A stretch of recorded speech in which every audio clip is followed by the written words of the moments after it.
Secretaria de Comunicação do Governo Federal lança campanha que pode ser interpretada como sendo anti-vacinação. A partir da frase de Jair Bolsonaro, dita a apoiadores, abre aspas, ninguém pode ser obrigado a tomar vacina. Essa campanha afirma que o Brasil preza pelas liberdades dos brasileiros. O card que foi lançado nas redes sociais vem acompanhado do seguinte texto, dá uma olhada. O governo do Brasil investiu bilhões de reais para salvar vidas e preservar empregos. Estabeleceu parceria e investirá na produção de vacina. Recursos para estados e municípios, saúde, economia, tudo será feito, mas impor obrigações definitivamente não está nos planos. Isso diz, então, essa campanha lançada pela Secretaria de Comunicação do Governo Federal. A fala de Bolsonaro e mesmo essa mensagem da SECOM, no entanto, ignora uma lei proposta pelo próprio Executivo e sancionada por Bolsonaro. A chamada Lei do Coronavírus diz que, na situação atual de pandemia, as autoridades podem sim obrigar a população a ser vacinada. A Sociedade Brasileira de Imunizações divulgou hoje uma nota sobre essa fala de Bolsonaro. E disse o seguinte, a sociedade, na verdade, entende que é dever das autoridades públicas e dos profissionais da saúde conscientizar a população acerca da importância da vacinação, independentemente da obrigatoriedade, sob pena de vivermos retrocessos como a volta do sarampo devido às baixas coberturas vacinais. É essencial lembrar que o artigo 14 do Estatuto da Criança e do Adolescente define a obrigatoriedade da vacinação para este grupo, cabendo a aplicação de penalidades pelo descumprimento, inclusive. Vamos para a próxima notícia. Pera aqui. O atacante Neymar está contaminado com o novo coronavírus, de acordo com o jornal francês L'Équipe. Segundo o veículo, o camisa 10 foi infectado após passar férias em Ibiza e já está em quarentena que deve durar pelo menos uma semana. Outros 2 jogadores do PSG que também estiveram em férias em Ibiza também estão infectados. A Operação Lava Jato é prorrogada por mais um ano. A decisão liminar é da subprocuradora Maria Caetana Sintra dos Santos, que é relatora do pedido de prorrogação feito pela Força Tarefa de Curitiba ao Conselho Superior do Ministério Público Federal. Essa decisão, divulgada ontem à noite, foi tomada no mesmo dia, poucas horas depois, inclusive, em que Deltan Dallagnol anunciou seu afastamento da operação. O pedido de prorrogação deveria ter sido analisado na manhã desta terça-feira pelo Conselho Superior, mas ficou fora da pauta. Na liminar, Maria Caetana escreveu o seguinte: o pleito está absolutamente justificado diante da evidente importância do trabalho e dos resultados alcançados e da necessidade de não interromper investigações em prol do interesse público, do erário e da sociedade brasileira, considerando igualmente o pleno atendimento aos requisitos legais e normativos pertinentes. Tribunal arquiva ação penal contra o ex-presidente Lula em Brasília. O Tribunal Regional Federal da Primeira Região determinou o trancamento da ação penal em que o ex-presidente Lula foi acusado de receber vantagem indevida da Odebrecht por meio de um suposto intermediário e por meio também de palestras que foram comprovadamente realizadas. Por unanimidade, os juízes entenderam que não havia elementos para o prosseguimento dessa ação. Inclusive, essa é a 5ª ação penal proposta contra Lula, rejeitada pela Justiça até o momento. Mais notícias. Deixa eu pegar aqui nas minhas informações. Aqui, o STJ decide hoje em plenário se mantém ou não o afastamento de Wilson Witzel do governo do Rio de Janeiro. São necessários 10 votos dos 15 ministros mais antigos da corte para manter Witzel afastado. A sessão começou agora às 2 horas da tarde. Wilson Witzel foi afastado por decisão do ministro Benedito Gonçalves por suspeita de liderar o esquema de corrupção na saúde. A Procuradoria-Geral da República voltou a se manifestar em favor da prisão imediata de Wilson Witzel. Em carta enviada aos que participam desse julgamento de hoje no STJ, a PGR diz estar convicta da necessidade da prisão do governador afastado. E uma última notícia, a cédula de R$200 já está circulando em todo o Brasil. O Banco Central anunciou que serão impressas 450 milhões de notas de 200, um total de 90 bilhões de reais. Para produzir essas notas, o Banco Central vai gastar quase 114 milhões a mais do que estava previsto no orçamento deste ano. O banco anunciou que também vai imprimir 170 milhões de novas notas de R$ 100. Sobre tudo isso, a gente conversa agora com Leandro Fortes. Oi, Leandro, tudo bem? Oi, Thalita, tudo bom? Como vai? Tudo bem também. Queria começar, inclusive, com uma mensagem que a gente recebeu aqui. Deixa eu pegar aqui, olha. O professor Clodoaldo Alves, ele disse assim, até o Zé Gotinha entrou na lista de comunistas do Brasil. Depois dessa fala, a gente bastante Bolsonaro. Thalita, deixa eu só começar pelo fim, porque essa história dessa nota de R$ 200, eu não sabia sobre, pela informação aí de vocês da TVT, que isso vai custar 114 milhões de reais para ser feito. Assim, mesmo o nosso capitalismo brasileiro, que é um capitalismo estúpido, selvagem, típico da periferia do capitalismo mundial, tocado por economistas desvinculados completamente da realidade social e governados agora por um débil mental, como Jair Bolsonaro, mesmo nessa situação, é óbvio que tem alguém ganhando com isso, porque assim, com as novas tecnologias, com a movimentação de pagamentos e transferências financeiras, monetárias, bancárias, por meios digitais, cada vez menos as pessoas precisam de dinheiro de papel, de moeda de papel, de dinheiro vivo. Só quem precisa de dinheiro vivo é corrupto. Só quem precisa de dinheiro vivo é quem lava dinheiro, como está sendo acusado o Flávio Bolsonaro com a lojinha dele de chocolate em Copenhague, no Rio de Janeiro. Você precisa ter montantes de dinheiro para poder lavá-los. Esse dinheiro. Então, assim, só favorece o tráfico de drogas, a corrupção, a lavagem de dinheiro, só favorece a bandidagem. Para que o país, no meio de uma pandemia, Thalita, vai gastar 114 milhões de reais para fabricar dinheiro? É óbvio que tem alguém ganhando com isso. Claro que tem uma maracutaia por detrás disso. Eu peço, por favor, aos repórteres, jornalistas que se interessaram nesse assunto, vão atrás disso, porque é fácil descobrir. A máxima de siga o dinheiro agora é mais do que perfeita.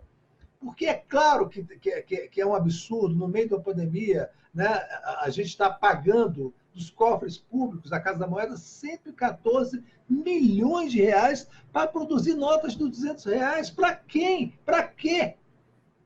Então, assim, fica aqui o meu apelo aos jornalistas investigativos do Brasil, por favor, vão atrás disso, já que a polícia não vai. Mas, enfim, vamos lá. A gente lembra da mala do Gedel, que tinha um apartamento, né, para guardar dinheiro, com notas de R$ 200, ele não vai precisar de tanto espaço assim, né? Exatamente, com uma kitnetzinha ele já resolvia tudo. Vamos lá, Leandro, como que você viu essa fala anti-vacina de Bolsonaro? Olha só, é um princípio básico da medicina sanitária, do sanitarismo, né? E o Brasil tem um passado, Thalita, de uma história de muito orgulho de grandes sanitaristas, né? Que vem desde o início do século XX, justamente com Oswaldo Cruz, com Carlos Chagas, né? Com o Dr. Emílio Ribas, mais tarde, enfim, uma série de grandes sanitaristas, porque assim, uma das poucas conquistas civilizatórias da sociedade brasileira em todos os tempos é justamente o fato de ter conseguido estabelecer a criação do SUS, o estabelecimento de campanhas de vacinação, de conseguir erradicar doenças como a varíola, como a poliomielite do território nacional. Aí vem esse débil mental, né, esse ignorante, esse Jair Bolsonaro, cercado de ignorantes como ele, são pessoas que não têm a menor cultura, que não sabem de nada, que não leem nem a Wikipédia, e confrontam a ciência dessa forma, num momento gravíssimo de crise sanitária no Brasil e no mundo, e passam essa mensagem de que as pessoas não precisam se vacinar. e que eles não podem ser obrigados a ser vacinados. Podem e devem ser obrigados. Crianças e adolescentes são obrigados a se vacinar. E os outros adultos, as pessoas, vão ter que ser obrigados a ser vacinadas, porque a vacinação ela não existe para proteger o indivíduo. A vacinação existe para proteger a coletividade. Quando um indivíduo se nega a se vacinar, ele está botando em risco a coletividade. Só que o princípio da coletividade ele é muito complexo, e muito nobre, e muito sofisticado para a cabeça de Jair Bolsonaro e desses retardados que andam com ele, dessas pessoas, desses idiotas completos. Eles estão querendo ressuscitar a revolta da vacina, que foi uma revolta de uma população ignorante, apoiada por políticos ignorantes, contra a vacinação da varíola no início do século XX, né? E que, no Rio de Janeiro, contra o prefeito Pereira Passos, que decretou a vacinação. Então, os caras estão ressuscitando uma coisa do início do século XX. Você sabe por quê, Thalita? Porque essa é uma bandeira mundial da ultradireita. A ultradireita no mundo todo tem campanhas anti-vacinas, porque eles são idiotas, porque eles são imbecis completos, e o mundo não pode ser tocado, né, na toada desses imbecis. Então, Jair Bolsonaro está cometendo mais um crime. Essa SECOM dele, que não é Secretaria de Comunicação, coisa nenhuma, é uma Secretaria de Propaganda da pior qualidade, né? Ela está incitando essas massas, o gado que o segue, a não se vacinar. Isso depois do ministro da Saúde, o general Pazuello, que não entende nada de saúde, continua lá com aquela cara, né, enfiado naquele uniforme, 2 números a menos, ele nomeou um veterinário para ser o chefe do serviço de vacinação do Ministério da Saúde.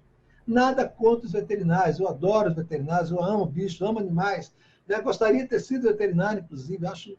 Mas, assim, é muito simbólico que um veterinário seja o responsável pela vacinação, enquanto nós sabemos que as pessoas que seguem Jair Bolsonaro, os terraplanistas, os idiotas em geral, formam o que nós acostumamos a chamar de gado bolsonarista. Eu vi também que a grande piada era colocar esse veterinário no programa de imunização quando o próprio governo conta com a imunização de rebanho, que é aquela que é cruel, exato, porque você não faz nada e deixa as pessoas morrerem de fato até chegar a um nível que não se cuidam mais. Então, é muito cruel isso. Se fosse só o gado bolsonarista, tudo bem, mas o problema é que vão pessoas boas juntos disso, né? Claro.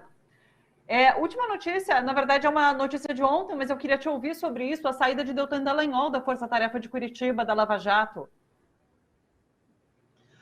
Para mim, ficou muito claro, Thalita, de que essa saída foi uma saída negociada a partir daquele julgamento do Conselho Nacional do Ministério Público e essa prorrogação da Lava Jato. Eu acho que está tudo no mesmo pacote. Já estava muito claro que era impossível a permanência de Dallagnol na Lava Jato sem que isso destruísse por vez a Lava Jato, sem que isso contaminasse absolutamente a Operação Lava Jato, ou o que restou dela, né? Então, assim, se negociou que ele fosse finalmente, depois de 41 tentativas, fosse julgado já no Conselho Nacional do Ministério Público, né? Mesmo assim, o caso foi arquivado, mas, enfim, pelo menos foi a pauta. E, ao mesmo tempo, ele inventou uma desculpa, disse que é para cuidar da saúde da filha dele, não sei, né? Inventou uma desculpa qualquer para poder sair da Lava Jato, e, ao mesmo tempo, a subprocuradora Maria Caetana, ela vai numa liminar absolutamente desnecessária, né? Ela vai e prorroga a Lava Jato por 1 ano, o Deltan sai, a Lava Jato é prorrogada. Assim, o que está sendo prorrogado, na verdade, é a morte lenta da Lava Jato, porque ela não tem mais nenhuma credibilidade. Já se sabe, né, já se sabe ad nauseam, que o Sérgio Moro e o Dallagnol formavam uma gangue, né, um juiz parcial com um procurador parcial também, formavam uma gangue, a Vaza Jato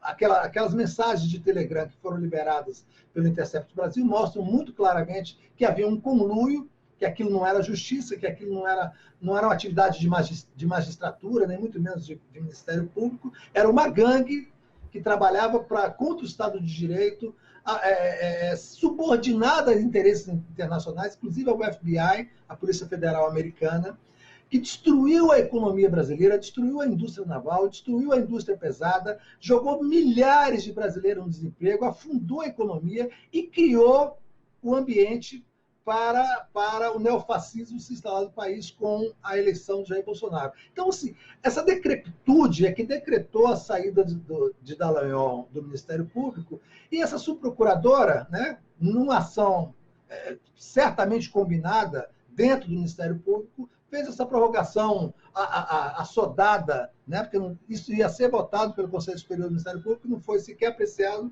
e uma ação liminar temporária, ela prorrogou a Lava Jato, dizendo que eles não podem ficar sem as ações contra a corrupção. Balela, não faz nenhum sentido.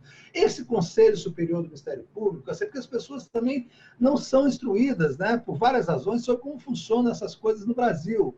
O Conselho Superior do Ministério Público é formado por subprocuradores e é presidido pelo Procurador-Geral da República, o Augusto Aras. O Conselho Superior tem o presidente o Procurador-Geral da República, o vice-procurador, mais 4 subprocuradores que são eleitos pelo próprio Conselho e 4 outros procuradores que são indicados pelo presidente do Conselho, uma coisa assim. Enfim, é igual ao Conselho Superior do Ministério Público, só que mais alto nível, extremamente corporativista, tomaram uma decisão sem nenhuma, de novo, totalmente descolados da realidade do que está acontecendo, da decadência de Sérgio Moro, né? Sérgio Moro está virando um nada, vai virar um Joaquim Barbosa piorado, esquecido, e espero que ele, pelo menos, ao contrário de Joaquim Barbosa, acabe indo para a cadeia. E o Dallagnol está indo embora porque ele não tem a menor condição moral de permanecer frente a essa força-tarefa, até porque essa força-tarefa, ela virtualmente não existe mais, Thalita. É isso. Leandro, muito obrigada mais uma vez pelos comentários. Um beijo, até sexta-feira. Obrigado a você, Thalita. Um beijo a todos.